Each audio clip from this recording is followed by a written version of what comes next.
गुट सांसद संजय राउत 3 अप्रैल को जलगांव दौरे पर थे। इस दौरान उन्होंने कई मुद्दों पर मीडिया से बातचीत की।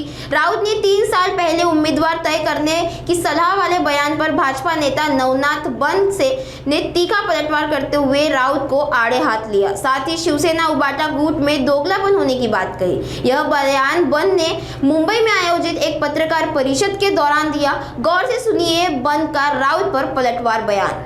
संजू बाबा राऊत आज जळगाव जिल्ह्याच्या दौऱ्यावर होते आणि त्यांनी सांगितलं की 3 वर्ष अजून निवडणुकीला आहेत। 3 वर्षानंतर लोकसभा निवडणूक आहे आणि या 3 वर्षाचे उमेदवार आत्तापासून ठरवले पाहिजे, संघटनेची बांधणी केली पाहिजे, खासदारकी कोण लढणार याबद्दलचा निर्णय घेतला पाहिजे। अशा पद्धतीचा सल्ला संजू बाबा राऊत यांनी जळगावमध्ये बसून उद्धवजी ठाकरे यांना मुंबईमध्ये दिलाय।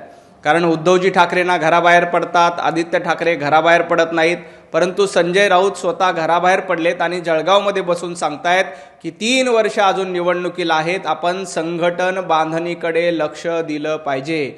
हा घरचा आहेर संजू बाबा राऊत यांनी उद्धवजी ठाकरे यांना दिलेला आहे। ही पहिली वेळ नाही, याआधी देखील जेव्हा शरद पवार साहेबांना भेटायला संजय राऊत गेले होते त्यावेळेला ट्विट केलं होतं। ट्विटमध्ये संजय राऊतांचं एक वाक्य होतं की शरद पवार या वयात देखील राज्यभर फिरायला तयार आहेत। याचा अर्थ उद्धवजी ठाकरे अद्याप राज्यात फिरायला तयार नाहीत, मातोश्रीच्या बाहेर फिरायला तयार नाहीत असं म्हणत संजय राऊत यांनी त्याही वेळेला उद्धवजी ठाकरेंवर निशाणा मारला। आता देखील जळगावमध्ये बसून उद्धवजी ठाकरे यांना घरचा आहेर देण्याचं काम केले की अजून 3 वर्ष निवडणुकीला आहेत, आत्ता तरी घराच्या बाहेर पडा, आत्ता तरी उमेदवार ठरवा। अशा पद्धतीचं आव्हान संजू बाबा राऊत यांनी उद्धवजी ठाकरे आणि आदित्य ठाकरे यांना केलं आहे।